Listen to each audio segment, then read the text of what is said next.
Hi it's lady bird time. இன்றைக்கி மதியம் லஞ்சுக்கு சாம்பார் தாங்க செஞ்சுருந்தேன். சாம்பாருக்கு ஏதாவது சுருக்குன்னு தொட்டுக்கணும் போல் இருந்துச்சு. அதனால் உருளைக்கிழங்கு நல்லா ரவுண்டாக கட் பண்ணி மசாலா தடவி தோசைக்கல்ல கொஞ்சமாக எண்ணெயை ஊற்றி ஃப்ரை பண்ணிட்டேன். அப்புறம் கருவாடு இருந்தது, ஐர மீன் கருவாடுங்க. சூப்பராக இருக்கும் சாம்பாருக்கும் கருவாடுக்கும். அதுவும் இந்த ஐர மீன் கருவாடில் சுத்தமாக உப்பே இருக்காது. நம்ம உப்பு போட்டு சமைச்சாதான் உண்டு.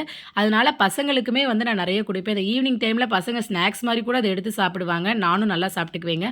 அந்த உப்பு இல்லை அப்படிங்கிறதுனால நான் பசங்களுக்கும் பயப்படாமல் கொடுத்துக்குவேன். ஆனால் பசங்களுக்கு ஸ்கூலுக்கு கருவாடு கொடுத்து விடக்கூடாது அப்படிங்கிறதுனால அவங்களுக்கு சாம்பார் வச்சு கிளறி உருளைக்கிழங்கு வச்சு கொடுத்தாச்சு. ஈவினிங் ஸ்கூல் விட்டு வந்தோடனே சாம்பாரை சூடு பண்ணி சாதத்து கூட அப்படியே கருவாடு வச்சு கொடுத்தேன். அப்படின்னா சூப்பராக சாப்பிட்டுக்குவாங்கங்க. நான் செய்கிற எல்லா சமையலுமே நம்ம சேனலில் ஒவ்வொரு ரெசிப்பியாக நைட்டு 8 மணிக்கு நான் அப்லோட் பண்ணிகிட்ருக்கேன். அதனால் மறக்காமல் நம்ம சேனலை சப்ஸ்கிரைப் பண்ணி வச்சுக்கோங்க. பசங்களுக்கு ஸ்நாக்ஸுக்கு இன்றைக்கி கிரேப்ஸு, எனக்கு வாழைப்பழம், மார்னிங் பிரேக்ஃபாஸ்ட்டுக்கு இட்லியும் சாம்பாரும் தான். தேங்க்யூ.